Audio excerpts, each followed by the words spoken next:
नमस्कार। क्यूज के इस ऑनलाइन प्लेटफॉर्म पर आप सभी का हार्दिक अभिनंदन और स्वागत करता हूं। उम्मीद करता हूं आप सभी स्वस्थ होंगे, मस्त होंगे, निरंतर स्वाध्याय में व्यस्त होंगे।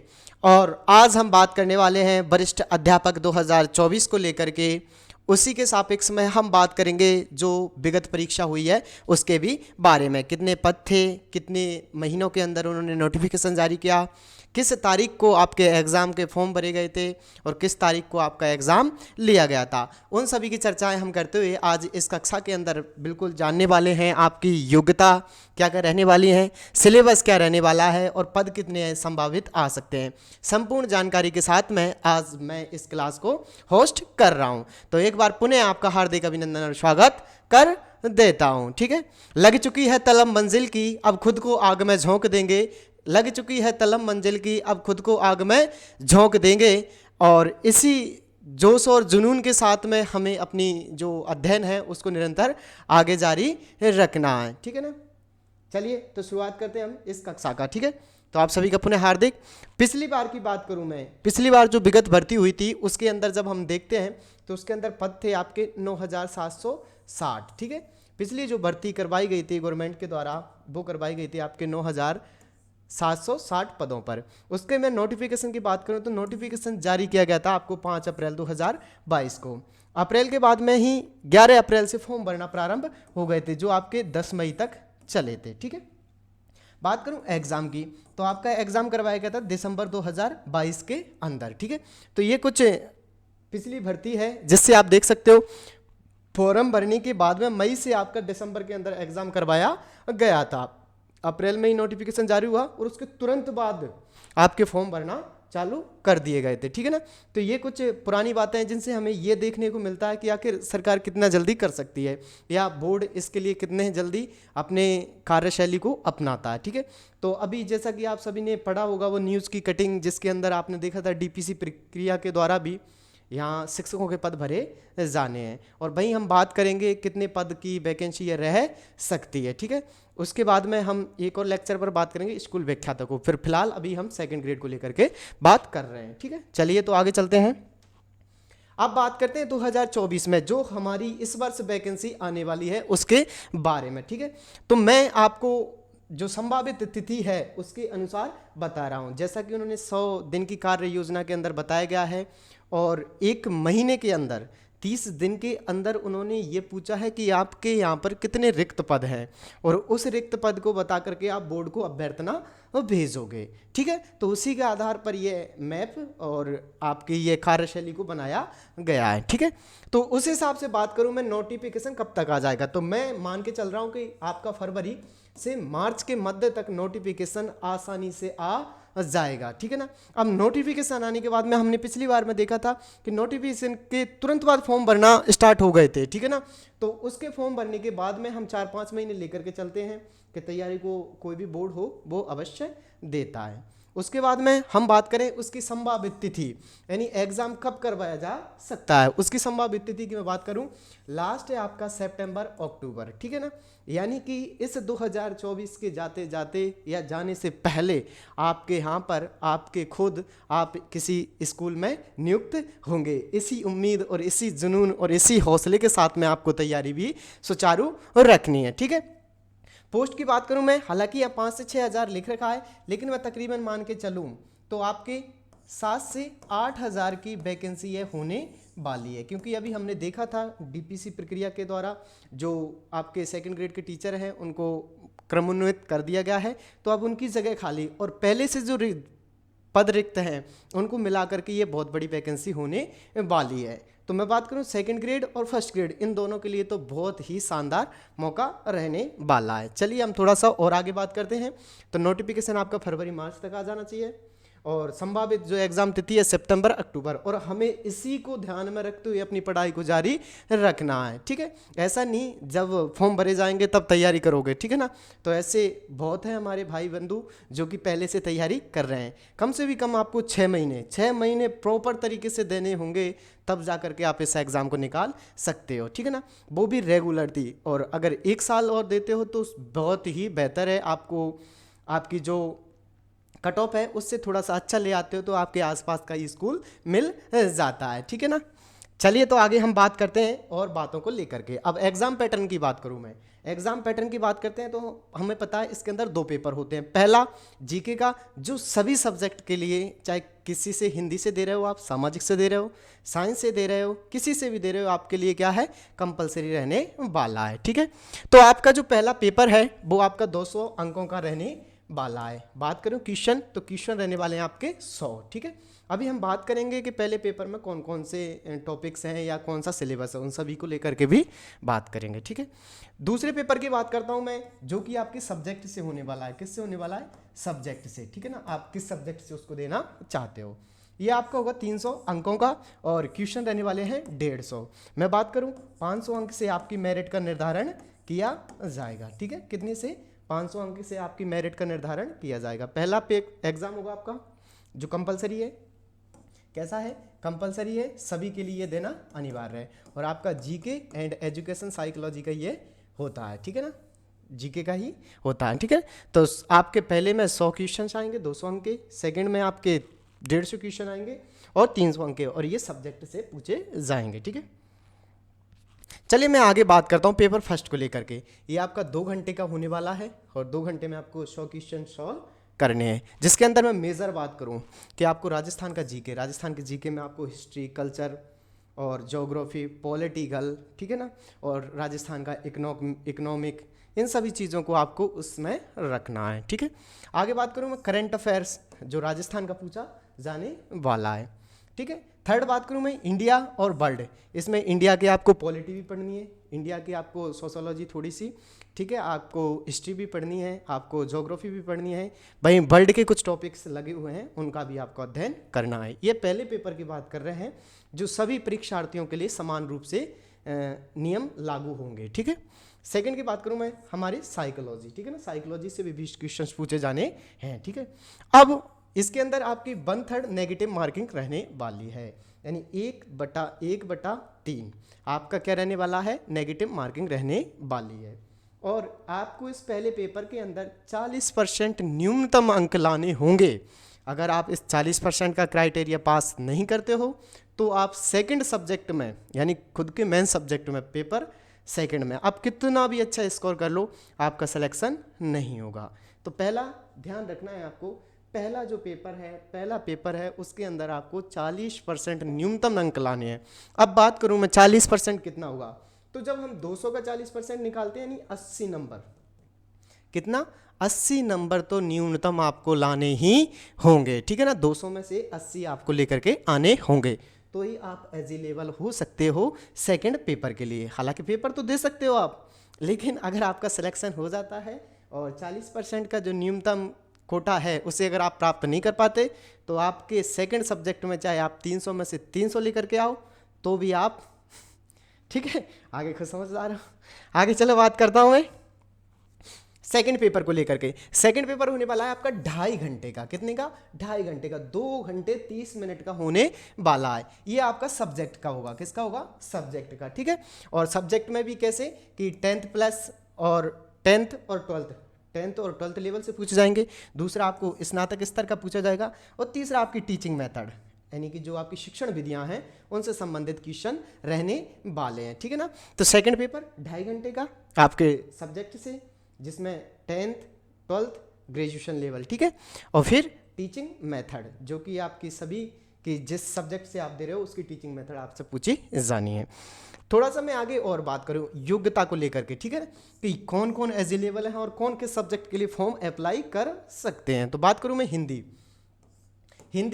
इंग्लिश, मैथ्स, उर्दू, पंजाबी, ये सभी दे सकते हैं जिनके पास में अपने क्या है, बीए प्लस बीएड में अगर ये सब्जेक्ट हैं आपके पास में, तो आप क्या कर सकते हो, फॉर्म अप्लाई कर सकते हो इन सब्जेक्ट के लिए। आपके पास में ऑप्शनल में ये सब्जेक्ट होने चाहिए ग्रेजुएशन और बीएड के अंदर। ठीक है, बात करूं मैं सेकंड एसएसटी की, एसएसटी के लिए कौन अप्लाई कर सकता है, तो एसएसटी यानी ग्रेजुएशन लेवल में आपके पास में 2 सब्जेक्ट होने चाहिए, कोई से भी हो आपके पास में, जो यहाँ पर लिखे हुए हैं, यानी 2 ऑफ फॉलोइंग सब्जेक्ट होनी चाहिए आपके, इनमें से 2, चाहे आपकी हिस्ट्री इकोनॉमिक्स हो, इकोनॉमिक्स फिलोसॉफी हो, या फिर हिस्ट्री ज्योग्राफी हो, ज्योग्राफी सोशोलॉजी हो, और पॉलिटिकल साइंस हो, या पब्लिक एडमिनिस्ट्रेशन हो। आपके बीए बीएड में ये सब्जेक्ट होना अनिवार्य है। ग्रेजुएशन लेवल में 2 सब्जेक्ट होंगी आपकी, तो आप एसएसटी से दे सकते हो। याद रखना 2 सब्जेक्ट हैं, ठीक है ना। ग्रेजुएशन लेवल में इनमें से होना आवश्यक है, तो आप क्या दे सकते हो, आप एसएसटी से इसका फॉर्म भर सकते हो। सेकंड ग्रेड के लिए आप एलिजिबल हो। अब बात कर लेते हैं साइंस मैथ्स वालों की।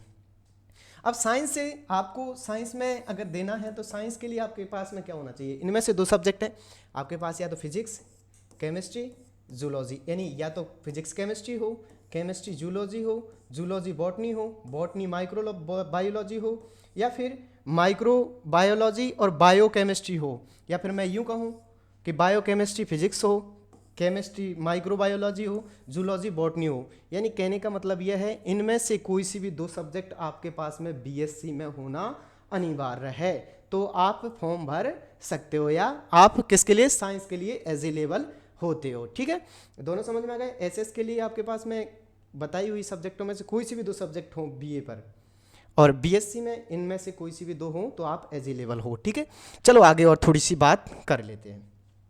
आयु रहने वाली है आपकी 21 से 40 वर्ष। ये अपने अपने अलग अलग क्राइटेरिया रखे गए हैं, एससी एसटी ओबीसी सबके लिए, ईडब्ल्यूएस के लिए भी रखे गए हैं। ठीक है ना, तो ये आपकी जो गणना होने वाली है वो आपकी 1 जनवरी 2023 लास्ट है जो उससे गणना की जाएगी आपकी आयु की। ठीक है, आगे बात करूं मैं थोड़ा सा सिलेबस को लेकर के। हालांकि सिलेबस को आपको ऑफिशियल वेबसाइट आरपीएससी की है उस पर मिल जाएगा, लेकिन फिर भी हम थोड़ा सा बात कर लेते हैं किसको लेकर के, पहले पेपर का जो हमारा सिलेबस है उसको लेकर के। आप सभी को दिख रहा होगा पहला पेपर, और ये ऑफिशियल वेबसाइट से लिया गया। ठीक है, चलिए तो देखते हैं थोड़ा सा। जैसे मैंने पहले कहा था राजस्थान, तो राजस्थान के अंदर आपको geographical, historical, culture and general knowledge of Rajasthan के बारे में पढ़ना है, जिसके अंदर आपको राजस्थान की ज्योग्राफी को पढ़ना है। आप देख सकते हो physical features, climates, drainage system और vegetation, agriculture, livestock, dairy development, population distribution, growth, literacy, sex ratio, tribes, industries and major tourist centres. ठीक है ना, आपके यानी कि मैं मोटा मोटा कहूँ जनसंख्या है, आपका भौतिक प्रदेश है राजस्थान के, उन सभी के बारे में इसके अंदर अध्ययन करना होगा। ठीक है ना, जलवायु है, ठीक है ना, और भी कई बातें।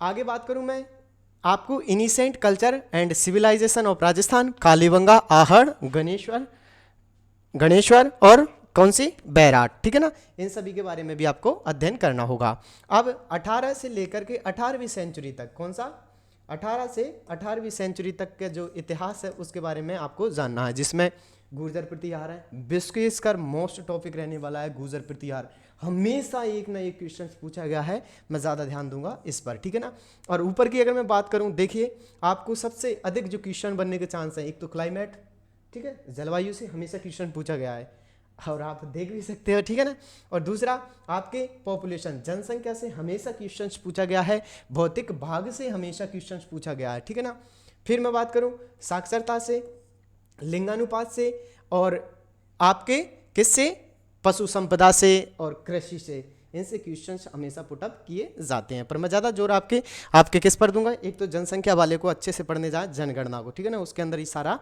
आपका कवर हो जाएगा। ठीक है, फिर मैं बात करूं चौहान ऑफ अजमेर, अजमेर के चौहानों को आपको पढ़ना है।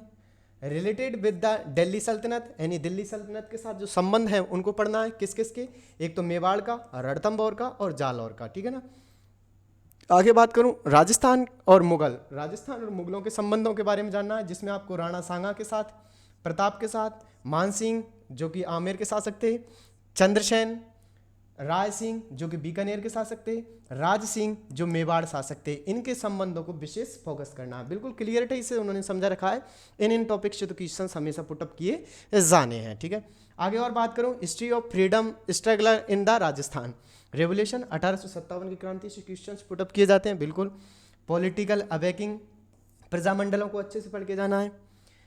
Peasant and the tribal movement, इनको भी आपको बढ़ना है, जो आदिवासी आंदोलन हुए हैं या उनके द्वारा जो आंदोलन किए गए हैं उनके बारे में। ठीक है, अब कल्चर की बात कर लेते हैं थोड़ा सा। देखिए कल्चर में आपको क्या पढ़ना है, लोक देवता एंड देवियाँ, क्वेश्चंस बनते ही बनते हैं। राजस्थान में जो संत हुए हैं उनके बारे में, आर्किटेक्चर के बारे में जिसमें आप मंदिर हैं, फोर्ट है यानी किले हैं, आपके पैलेसेस और विभिन्न जो दर्शनीय स्थल हैं उनसे क्वेश्चंस बनते हैं। आगे बात करूं पेंटिंग चित्रशैली से बनते हैं, ठीक है। आगे बात करूं मैं उनके जो स्कूल्स थे, मेवाड़ स्कूल, आपका हाड़ौती स्कूल, आपका मारवाड़ स्कूल, उन सभी के अंदर जो भी चित्र पेंटिंग प्रसिद्ध हैं, कौन से चित्रकार थे, किस शैली में चित्र बनाते थे, कौन कौन से प्रसिद्ध चित्रकार रहे थे, कौन सी महिला चित्रकार रही थी, उन सभी के बारे में भी आपको जानकारी होना आवश्यक है। फिर आपके मेले और त्योहारों के बारे में आपको याद रखना है। आपके चैत्र से लेकर के आपके पुनः चैत्र तक या फाल्गुन तक के जो त्यौहार हैं उन सभी के बारे में याद रखना है, ठीक। कस्टम्स, ड्रेसेस एंड ऑर्नोमेंट्स, यानी कि आपको जो हमारे यहाँ पर वेशभूषाएं आभूषण हैं उन सभी के बारे में भी जानना है, ठीक है ना। और इनसे क्वेश्चंस बनता है 1, 2, ये दोनों महत्वपूर्ण हो जाते हैं, लोक देवता महत्वपूर्ण हो जाते हैं। फिर है आपके जो हमारे लोक संगीत है, लोक संगीत और डांस, यानी किस क्षेत्र का कौन सा संगीत प्रसिद्ध है। जैसे लांगुरिया कैला देवी करौली का प्रसिद्ध है, इसी प्रकार से आपका बम भरतपुर का प्रसिद्ध है। ऐसे आपसे पूछ सकता है पर्टिकुलरली कि कौन सी जगह का नृत्य है, प्रसिद्ध नृत्यांगना या नृत्य कलाकार कौन थे, कौन से वाद्य यंत्र का प्रयोग किया जाता है या किस वाद्य यंत्र का प्रयोग किया जाता है, ये एकल है या पुरुष या स्त्री दोनों कर सकते हैं, यानी कि मेजर फैक्टर आप उनको पढ़ोगे आसानी से समझ आ जाएगा, ठीक है।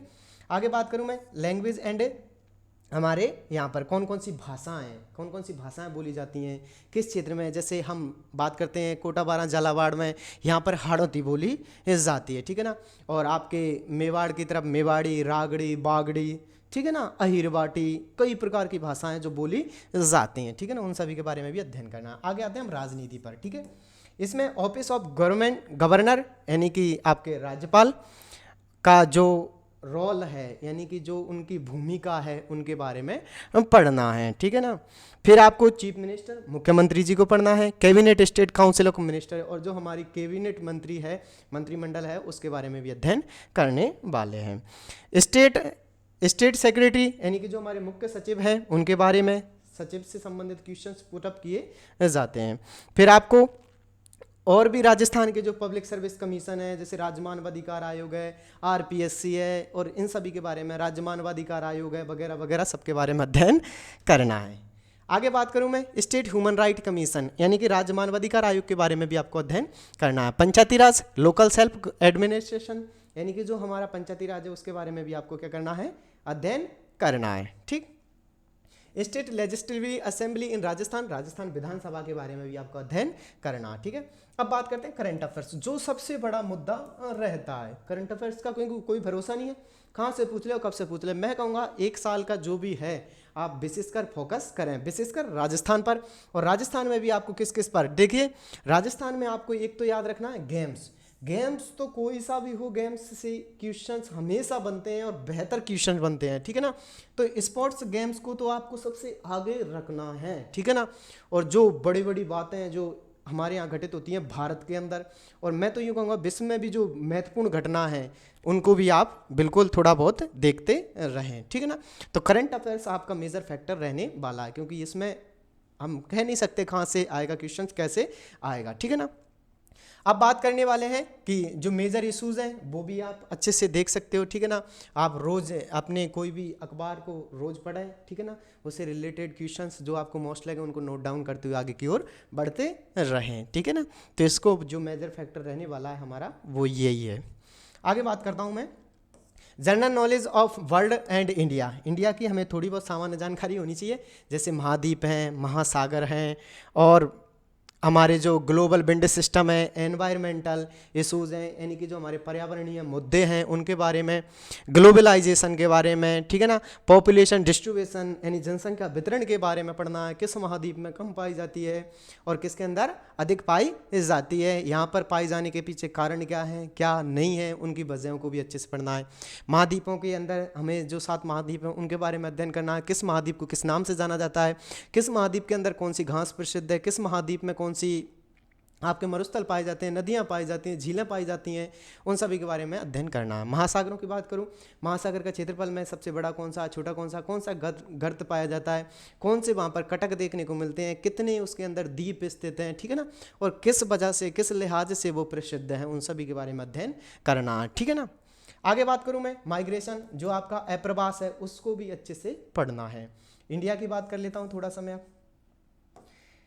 इंडिया के अंदर है आपके फिजिकल फीचर्स, यानी कि भारत के अंदर जो भौतिक प्रदेश हैं उनको भी लेकर के बात करने वाले हैं। आपके जो ड्रेनेज सिस्टम है उसको लेकर के भी यहाँ पर क्वेश्चंस पूछे जाएंगे, ठीक है ना, और जो ऊर्जा से संबंधित रिसोर्स हैं उनके संबंधित भी क्वेश्चन पूछे जाने हैं, ठीक है ना। अब थोड़ी सी इंडियन इकोनॉमी की, यानी कि भारतीय अर्थव्यवस्था से क्वेश्चन पूछ जाएंगे। Growth and development in agriculture, हमारी जो कृषि है उसके अंदर जो विकास हुआ है, ठीक है ना, या हम ये कहें वृद्धि और विकास को दर्शाना है या उनके बारे में अध्ययन करना है। Industry and service sector in India, जो हमारे औद्योगिक क्षेत्र हैं या फिर मैं कहूँ आपका तृतीय क्षेत्र है, उसके बारे में अध्ययन करना है।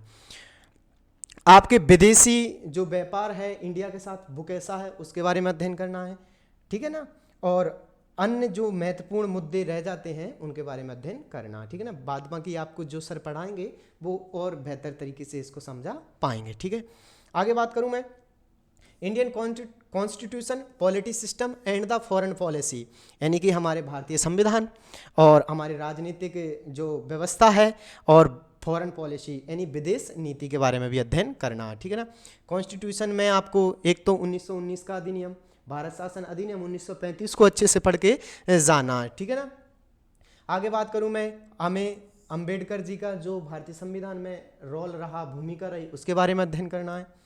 मेकिंग ऑफ कॉन्स्टिट्यूशन, संविधान का निर्माता या संविधान में बनाने वालों की जो महत्वपूर्ण भूमिका रही उनके बारे में जानना है, ठीक है ना। और आगे बात करूं मैं आपके फंडामेंटल्स राइट, मौलिक अधिकार, मौलिक कर्तव्य, ठीक है ना, और direct principle of state policy, जो राज्य के नीति निर्देशक तत्व हैं उनके बारे में भी अध्ययन करना है, ठीक है ना। तो मैं यूं कहूँ आपसे कि 12 से 35, 36 से 51 तक, ठीक है ना, और 51 के वाले, उन सभी के बारे में आपको विस्तृत से पढ़ना है। उधर आपको किसको पढ़ना है, राज्यपाल को, राजस्थान की पॉलिटी के अंदर, ठीक है ना। और सीएम को पढ़ना है, जो आपके 63, 64 से लेकर के और 67 में जिसके राज्यपाल वगैरह के साथ संबंध होते हैं, ठीक है ना। ज़्यादा विस्तृत हो जाए क्लास, इसलिए। Office of the Indian president और प्राइम मिनिस्टर, हमारे जो प्रेसिडेंट हैं, राष्ट्रपति और प्रधानमंत्री के जो संबंध हैं उनके बारे में भी देखना है, ठीक है ना। पॉलिटिकल पार्टियां, जो हमारे यहाँ पर पॉलिटिकल पार्टियां कब बनी, किसको बनी और इस बार कौन सी सीट के साथ बहुमत प्राप्त किया, इन सब के बारे में जानकारियाँ लेनी है। Principle of India foreign policy, जो नेहरू जी का योगदान है हमारी विदेश नीति में, उसके बारे में अध्ययन करना है, ठीक है ना। आगे बात करूं यूएनओ को, आपके यूएनओ को अच्छे से पढ़कर जाना है, ठीक है ना, संयुक्त राष्ट्र संघ को, ठीक है ना। और मैं बात करूं ट्रेडिशनल पॉलिसी और स्पेशल ग्लोबलाइजेशन, इन सभी के बारे में अध्ययन करना है, ठीक है। अब बात कर लेते हैं थोड़ी बहुत हम एजुकेशन साइकोलॉजी की, ठीक है ना। Education psychology, it is meaning scope and the teacher in the classroom situations, कैसी किस क्लासरूम के अंदर शिक्षक जाता है उस वक्त उन्हें किस समस्याओं का सामना करना पड़ता है या फिर वो कैसे बिहेव करेगा, उन सभी के बारे में, ठीक है ना। फिर डेवलपमेंट ऑफ लर्नर के बारे में अध्ययन करना है, जिसके अंदर आपको वृद्धि क्या है, विकास क्या है, वो बताना है, ठीक है। और आपके इमोशनल, भावनात्मक, ठीक है ना, cognitive, moral and social development, इन सभी जो विकास हैं उनके बारे में आपको पढ़ना है। लर्निंग, सीखने के अंदर आपको पढ़ना है कि कौन कौन सी समस्याएं उन्हें सीखने के वक्त आती हैं, कौन सा सीखना बेहतर है, व्यक्ति या बालक कब सीख सकता है, उन सभी के बारे में भी आपको देखना है, ठीक है ना। पर्सनैलिटी, फिर व्यक्तित्व को पढ़ना है, ये मेजर फैक्टर हैं, विकास को पढ़ना है आपको, ठीक है ना। फिर पर्सनैलिटी की बात करते हैं, इसमें आपको देखना होगा एडजस्टमेंट, यानी कि वो सामंजस्य कैसे बिठाता है या वगैरह वगैरह, ठीक है ना। आगे बात करूं मैं इंटेलिजेंसी एंड क्रिएटिविटी, यानी कि उनका जो सृजनात्मकता और क्रिएटिविटी है या जो बुद्धिमत्ता है उसके बारे में आपको पढ़ना है, जिसके अंदर आपको theories and the measurement, role in learning, जो सीखने की भूमिका है वो बतानी है। इमोशनली यानी भावनात्मक बुद्धिमत्ता, कॉन्सेप्ट एंड पार्टीज, इन सभी के बारे में आपको बताना है, ठीक है ना, प्रैक्टिस, ठीक है। मोटिवेशन जिसके अंदर आपको लर्निंग, अचीवमेंट, मोटिवेशन, इन सभी के बारे में अभी प्रेरणा से संबंधित क्वेश्चंस पूछे जाने वाले हैं। फिर है individual difference, meaning and source, education of children with special needs, gifted, slow learner and the declined, यानी कि हमें उच्च बुद्धिमत्ता वाले या प्रतिभाशाली, कम कम सामान्य बालकों के बारे में या पिछड़े बालकों के बारे में, उन सभी के बारे में अध्ययन इस यूनिट के अंदर करना होगा। Concept and the implements in education of self concept, attitudes, यानी कि जो अभिवृद्धि है उसके बारे में, रुचि के बारे में पढ़ना है आपको, आदतों के बारे में पढ़ना है, और आपको जो सामाजिक स्किल्स हैं उनके बारे में भी अध्ययन करना है। ठीक है, तो मैंने थोड़ी सी आपको कोशिश की इस सिलेबस को समझाने की, बाद में कि आपको जो भी शिक्षक पढ़ाएगा वो बेहतर तरीके से पढ़ाएगा। ठीक है ना। अब हमारी रणनीति क्या रहने वाली है इसको लेकर हम बात करेंगे। पहले थोड़ा सा और पढ़ लेते हैं इसको कि question paper will carry maximum 200 marks. ठीक है ना, 200 अंक का रहने वाला है और 2 आवर्स आपको दिए जाएंगे, 100 क्वेश्चंस पूछे जाएंगे। Paper shall include following subject, देखिए geographical, historical, culture and general knowledge of Rajasthan, major topic. ठीक है, current affairs of Rajasthan, general knowledge of world and India की आपको, एजुकेशन, साइकोलॉजी, ये 4 यूनिट्स से आपका क्वेश्चन पेपर बनने वाला है। और लेवल के स्तर के रहेंगे 10वीं और 12वीं, फिर आपका BA या स्नातक। ठीक है ना, उसके आधार पर आपका पेपर सेट किया जाएगा। ठीक है ना। Negative marking shall be applicable in the evaluation of answer, और फॉर एवरी रॉन्ग आंसर 1/3, ठीक है ना, ऑफ द मार्किंग आपकी की जाएगी, यानी 1/3 नेगेटिव मार्किंग रहने वाली है। ये सभी मैंने थोड़ी सी आपको लेकर के चर्चा की, जिसके अंदर मैंने आपको समझाने का प्रयास किया कि किस तरीके से पेपर सेट किया जाएगा, कैसे कैसे पेपर बनाए जाएंगे। ठीक है ना, इन सभी को लेकर के हमने बात कर ली है। अब मैं थोड़ी सी बात कर लेता हूँ कि क्या रणनीतियाँ रहने वाली हैं। ठीक है, तो आप एक तरीके से सुव्यवस्थित तरीके से हमें इस पहले पेपर पर फोकस करना है, क्योंकि सब्जेक्ट तो हमारी थोड़ी मजबूत, या मैं कहूँ कि थोड़ी सी अच्छी रहती है, क्योंकि हम जिस सब्जेक्ट को लेते हैं, जिस सब्जेक्ट को पढ़ते हैं वो बेहतर ही होती है। ठीक है ना, तो आपको पहले पेपर पर फोकस रखना है। आप ज़्यादा नहीं कर सकते तो अपने यहाँ पर 50% यानी 40 से तो ऊपर रखें, 50% मिनिमम आप रखें, क्योंकि ये आपको सेकेंड पेपर में बढ़त देगा। ठीक है ना, सेकंड पेपर अगर अपना अच्छा भी नहीं होता है तो पहले पेपर से हम आगे जो विद्यार्थी हैं उनसे थोड़ा सा आगे जा सकते हैं। तो सेकंड पेपर में बढ़त के लिए आवश्यक है आपका पहला पेपर अच्छे से जाना। पहला पेपर जैसे ही अच्छा जाएगा, कॉन्फिडेंस सेकंड पेपर में अपने आप 7वें आसमान पर पहुंच जाएगा। तो आपको करना क्या है, प्रत्येक सब्जेक्ट को एक निर्धारित टॉपिक से ले लें। विशेषकर हम एक और सूचना है कि जो भी अभी तक सेकंड ग्रेड के जीके के पेपर हुए हैं उन सभी को सॉल्यूशन विद डिटेल सॉल्यूशन करने जा रहे हैं, यानी कि उनका बाल की खाल निकालना जिसे कहते हैं, हम वो करने जा रहे हैं। तो मैं उम्मीद करूंगा कि आप अगर उस सीरीज से जुड़ते हैं, अगर इस सीरीज से जुड़ते हैं तो आपके 10 से 15 क्वेश्चंस, क्योंकि आरपीएससी का रूल्स है वो हमेशा प्रीवियस ईयर क्वेश्चन जो पूछे गए हैं उनसे या फिर उसके इर्द गिर्द घूमने वाले क्वेश्चन से हमेशा पूछता हुआ आया है। बाद में कि करंट का तो यही है कि आपको 1 साल तक का करंट अच्छे से पढ़ना होगा और बेहतर तरीके से रणनीति बनाइए, आज से ही इसके अंदर लग जाइए, क्योंकि अब समय नहीं है हमारे पास में सोने का या फिर मौज मस्ती करने का। अगर तुम्हें बनना है वास्तव में शिक्षक, करनी है अपने घर वालों के सपनों को साकार, तो बिल्कुल एक निश्चित समय सीमा बना लीजिए। ज़रूरी नहीं कि आप 18 घंटे पढ़ो, लेकिन पढ़ो, कम पढ़ो लेकिन रेगुलर पढ़ो। ठीक है ना, रोज पढ़ो, कुछ ना कुछ पढ़ते रहो। ठीक है ना, अगर आप एक सब्जेक्ट समझ में नहीं आ रही है, ठीक है ना, तो 1 दिन 2 दिन 3 दिन, मैं कह रहा हूँ 3 दिन बाद अपने आप समझ आने लग जाएगी। तो आपको निर्धारित बना ले कि ये सब्जेक्ट है मुझे पढ़नी है, इनके लिए इतना इतना टाइम देना है। और मैं तो ये कहूँगा जीके के लिए आपको ज़्यादा नहीं देना, प्रीवियस ईयर क्वेश्चन पूरे देख के जाने हैं पिछले साल वाले विद डिटेल सॉल्यूशन, जिससे क्या है कि हमें आसपास के क्वेश्चंस या उनसे संबंधित जो क्वेश्चंस हैं वो आसानी से आ जाएं। ठीक है ना, रही बात सब्जेक्ट की, तो सब्जेक्ट में अपनी सब्जेक्ट को इतना मजबूत कर लेना है कि मैं तो कहूँगा जहाँ तक हो सके। देखिए, सबसे बड़ी भ्रामकता यह है कि विद्यार्थी एक टीचर पर विश्वास नहीं करता। ठीक है ना, वो ये सोचता है इसका भी पढ़ लूँ, उसका भी पढ़ लूँ और सबका पढ़ लूँ, और सबका पढ़ने में सबका यहाँ से बाहर, ठीक है ना। तो ये गलती बिल्कुल ना दोहराएं, जितना हो सके जितना पढ़ लिया है नोट्स बनाइए अच्छे तरीके से, नोट्स बना करके उनको पढ़िए 5 बार 10 बार, ठीक है ना। उनको पढ़ने के बाद में शॉर्ट्स नोट्स बनाइए, लास्ट के 1 महीने में आपको पास में पढ़ते पढ़ते लास्ट में आपके पास में 4-5 पेज में पूरा सिलेबस कवर हो जाना चाहिए, ठीक है ना। तो इस रणनीति के साथ में बिल्कुल अपने रूटीन को बनाए रखना है। इस बार शादी अटेंड नहीं करनी है, इस बार किसी के ब्याहों में नहीं जाना है, ठीक है ना, क्योंकि नहीं तो फिर अपना ब्याह नहीं होगा, ठीक है। तो इस चीज़ को बिल्कुल ध्यान रखना है, ठीक है ना। और पड़ोसियों के घर पे भी डीजे, पड़ोसी भी ताने दे दे के थक गए और हम भी सुन सुन कर, तो थोड़ा सा उन सब चीज़ों को माइंड में लेकर के, या जो नेगेटिव चीज़ें हैं उन सभी को निकाल करके एक पॉजिटिव माइंड के साथ में, और बिल्कुल उद्देश्य ये होना चाहिए। मैं तो ये कहूँगा, जो कहते हैं ना मोटिवेशनल मोटिवेशनल मोटिवेशनल लाइन ये है सबसे बड़ी, कि आप अपनी उस एक कागज़ लीजिए और उसके जहाँ भी आप पढ़ रहे हैं टेबल के आगे लिखिए 1 लाख सैलरी पर मंथ, ठीक है, 1 लाख पर मंथ और 2 करोड़ रिटायरमेंट, 2 करोड़ रिटायरमेंट।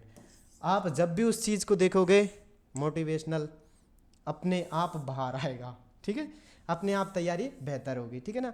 तो मैं क्लास ज़्यादा लंबी हो चुकी होगी, तो मैं इसी के साथ में आज के लिए आगे लेता हूँ।